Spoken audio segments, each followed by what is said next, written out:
നമസ്കാരം. മുംബൈ ഭീകരാക്രമണ കേസിലെ മുഖ്യ സൂത്രധാരനായ തഹാവൂർ ഹുസൈൻ റാണയെ ചോദ്യം ചെയ്യുന്നത് മൂന്നാം ദിവസവും തുടരുകയാണ്.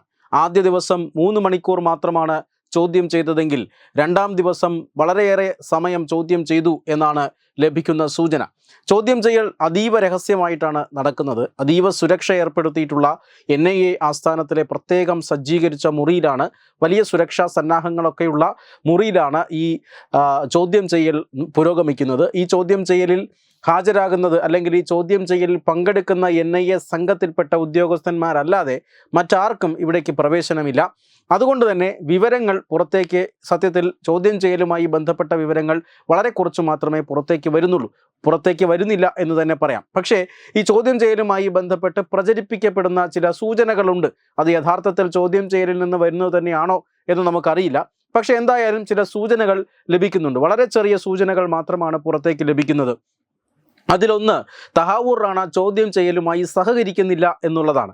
പല ചോദ്യങ്ങൾക്കും, അതായത് ഭീകരവാദവുമായി ബന്ധപ്പെട്ട പല ചോദ്യങ്ങൾക്കും അദ്ദേഹം അറിയില്ലെന്നോ അല്ലെങ്കിൽ ഓർമ്മയില്ലെന്നോ ഒക്കെ പറഞ്ഞ് ഒഴിഞ്ഞു മാറുകയാണ് ചെയ്യുന്നത്. പക്ഷേ വ്യക്തിപരമായ ചോദ്യങ്ങൾക്ക് തഹാവൂർ റാണ വളരെ കൃത്യമായി തന്നെ പ്രതികരിക്കുന്നുമുണ്ട്. തൻ്റെ അച്ഛൻ ഒരു സ്കൂൾ പ്രിൻസിപ്പളായിരുന്നുവെന്നും താൻ പാകിസ്ഥാൻ ആർമിയിലെ ഡോക്ടറായിരുന്നുവെന്നും 2 സഹോദരന്മാരിൽ ഒരാൾ മാധ്യമ പ്രവർത്തകനും ഒരാൾ പാകിസ്ഥാൻ ആർമിയിലെ തന്നെ ഒരു സൈക്യാട്രിസ്റ്റുമാണ് എന്നൊക്കെ അദ്ദേഹം വിശദമായ വ്യക്തിവിവരങ്ങൾ NIAക്ക് നൽകുന്നുണ്ട്. പക്ഷേ ഈ മുംബൈ ഭീകരാക്രമണവുമായി ബന്ധപ്പെട്ട് NIA ചോദിക്കുന്ന നിർണായകമായ പല ചോദ്യങ്ങൾക്കും അദ്ദേഹം പ്രതികരിക്കുന്നില്ല, അല്ലെങ്കിൽ അദ്ദേഹം സഹകരിക്കുന്നില്ല എന്നാണ് NIA പുറത്തേക്ക് പറയുന്നത്.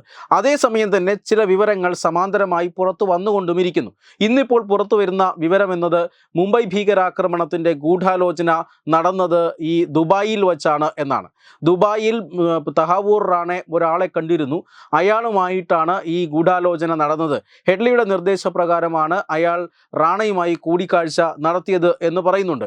അതായത് ഈ ദുബായിൽ വെച്ച് തഹാവൂർ റാണയുമായി കൂടിക്കാഴ്ച നടത്തിയത് ഒരു ISI ഏജന്റ് ആണ് എന്നാണ് ഇപ്പോൾ പുറത്തു വരുന്ന വിവരം.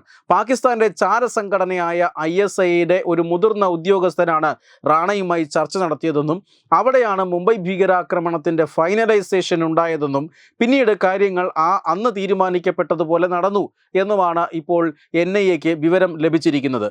അമേരിക്കൻ ഏജൻസികൾ നൽകി എന്നാണ് NIA പുറത്തുവിടുന്നത്. പക്ഷേ തീർച്ചയായും സാഹചര്യങ്ങൾ അനുസരിച്ച് അമേരിക്കൻ ഏജൻസികളൊന്നും ആയിരിക്കില്ല തഹാവൂർ റാണയെ ചോദ്യം ചെയ്തതിൽ നിന്ന് തന്നെ ലഭിച്ച ഉത്തരങ്ങളായിരിക്കണം. ഇനി NIAക്ക് ഉത്തരം ഇതുവരെ കിട്ടിയിട്ടില്ല എന്ന് പറയുന്ന ഒരു ചോദ്യമുണ്ട്. അതായത് ഇന്ത്യയിൽ റാണയുടെ നിർദ്ദേശപ്രകാരം ഹെഡ്ലിയെ ഒരാൾ വന്ന് കണ്ടിരുന്നു. ഹെഡ്ലിക്ക് ഈ ഇന്ത്യ സന്ദർശനത്തിനും ഭീകരാക്രമണം നടത്തുന്നതിനുമൊക്കെ ഒരാൾ സഹായം നൽകിയിട്ടുണ്ട്, ചില വഴിവിട്ട സഹായങ്ങളൊക്കെ നൽകിയിട്ടുണ്ട്. എംപ്ലോയി B എന്നാണ് ഇയാൾ അറിയപ്പെടുന്നത്. ഇതൊരു കോഡ് നെയിമാണ്, അല്ലാതെ യഥാർത്ഥ നെയിമോ ഈ ഉദ്യോഗസ്ഥൻ്റെ മറ്റ് വിവരങ്ങളോ ഒന്നും ലഭ്യമല്ല. ഇയാൾ ഒരു സർക്കാർ ഉദ്യോഗസ്ഥനാണ് എന്നാണ് NIAക്ക് ലഭിക്കുന്ന സൂചന.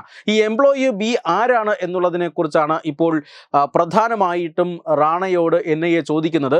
ഈ എംപ്ലോയി Bയെ കുറിച്ചുള്ള വിശദാംശങ്ങൾ, തെളിവുകൾ, ഇതൊക്കെയാണ് ഇപ്പോൾ റാണയിൽ നിന്നും ആരായുന്നത്. ഈ ചോദ്യത്തോട് ഇതുവരെ റാണ പ്രതികരിച്ചിട്ടില്ല എന്നാണ് പുറത്തു വരുന്ന വിവരം. പക്ഷേ അക്കാര്യങ്ങൾ സത്യമാണോ എന്നറിയില്ല.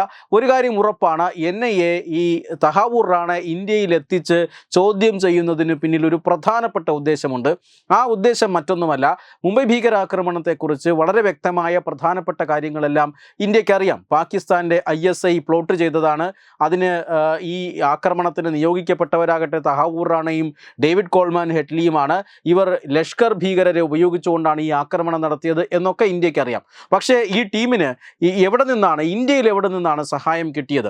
ഇന്ത്യയിൽ മഹാരാഷ്ട്ര സംസ്ഥാനത്തിന് പുറത്ത് മറ്റു പല സംസ്ഥാനങ്ങളിലേക്കും ഇവർ 2 പേരും യാത്ര ചെയ്തിട്ടുണ്ട്. കൊച്ചിയിലും വന്നിട്ടുണ്ട്. കൊച്ചിയിലും മറ്റും ആരാണ് കൊച്ചിയിലെത്തിയത്? തീവ്രവാദത്തിലേക്ക് റിക്രൂട്ട്മെന്റ് നടത്താനാണ് എന്ന് റാണ ഇന്നലെ തന്നെ സമ്മതിച്ചിരുന്നതാണ്. അപ്പോൾ അവിടെ ഇയാളെ സഹായിച്ചതാര്, റാണ കോണ്ടാക്ട് ചെയ്തതാര് എന്നീ വിശദാംശങ്ങളാണ് തീർച്ചയായും തഹാവൂർ റാണയോട് അന്വേഷിക്കുന്നത്. ഇന്ത്യയിൽ അവരെ സഹായിച്ച സഹായിച്ച അല്ലെങ്കിൽ ശത്രുവിന് ഈ രാജ്യത്തിനകത്തു നിന്നും ഒറ്റിക്കൊടുത്തവരാര് എന്ന് കണ്ടെത്താനാണ് തഹാവൂർ റാണയെ ഇന്ത്യയിൽ എത്തിച്ചിട്ടുള്ളത്. തീർച്ചയായും ചോദ്യം ചെയ്യലിൻ്റെ ആദ്യ ഭാഗം തന്നെ കടന്നു പോകുന്നത് ആ രീതിയിൽ തന്നെയാണ്. ചില വിവരങ്ങൾ ഇതിനോടകം തന്നെ സ്വാഭാവികമായും NIAക്ക് ലഭിച്ചിട്ടുണ്ടാകും. ആരാണ് കേരളത്തിലടക്കം ഇങ്ങനെ റാണയുമായി ബന്ധപ്പെട്ടത്, റാണയെ സഹായിച്ചത് എന്നതൊക്കെയുള്ള വിവരങ്ങൾ ലഭിച്ചിട്ടുണ്ടാകും. പക്ഷേ NIA ആ കാര്യങ്ങളൊന്നും പുറത്തേക്ക് വിടുന്നില്ല. തീർച്ചയായും അത് അന്വേഷണത്തെ ബാധിച്ചേക്കാം. സഹകരിക്കുന്നില്ല എന്നൊരു പൊതു വിവരമാണ് ഇപ്പോൾ NIA പുറത്തുവിടുന്നത്. അതേസമയം തന്നെ ചില നിർണായക വിവരങ്ങൾ ഇതിനിടയിലൂടെ പുറത്തു വരുന്നുമുണ്ട്. Web desk Tatwamayi news. Branding partner Edubix online executive education, focus physiotherapy centre Pattom, Unnat engineering Gujarat, തീർത്ഥയാത്ര.com, iron build Gujarat, PRS hospital Killipalam Thiruvananthapuram. 5 തലമുറകളായി നിങ്ങൾക്കൊപ്പം. തുമ്പമൺ ശ്രീ വടക്കുംനാഥൻ ക്ഷേത്രം, അമ്പലക്കടവ്, പത്തനംതിട്ട. ശ്രീമദ് സ്കന്ദപുരാണ മഹാസത്രം 2025 മെയ് 11 മുതൽ 18 വരെ. ബ്രഹ്മശ്രീ മുംബൈ ചന്ദ്രശേഖര ശർമ്മയുടെ മുഖ്യ കാർമ്മികത്വത്തിൽ മഹാഗണപതി ഹോമം, സ്കന്ദപുരാണ പാരായണം, മഹത് പ്രഭാഷണങ്ങൾ, പൂജഹോമാദികൾ, കലാസാംസ്കാരിക പരിപാടികൾ. സത്രയജ്ഞ കർമ്മങ്ങളിലേക്ക് എല്ലാ ഭക്തജനങ്ങളുടെയും സാന്നിധ്യവും സഹകരണവും സാദരം അഭ്യർത്ഥിക്കുന്നു. മഹാസത്രവേദിയിൽ മെയ് 18 പഴനി അരുൾമിക ദണ്ഡായുധപാണി സ്വാമി ദേവസ്ഥാന അർച്ചക സ്ഥാനികർ ശ്രീസെൽവ സുബ്രഹ്മണ്യ ശിവശാരിയാരുടെ മുഖ്യ കാർമ്മികത്വത്തിൽ നടക്കുന്ന അതിശ്രേഷ്ഠവും സർവൈശ്വര്യദായകവുമായ സ്കന്ദഹോമം. സ്കന്ദമഹാപുരാണ സത്രത്തിന്റെ ആദിമധ്യാന്തമുള്ള സമ്പൂർണ്ണ തത്സമയ കാഴ്ച തത്വമയി നെറ്റ്വർക്കിൽ.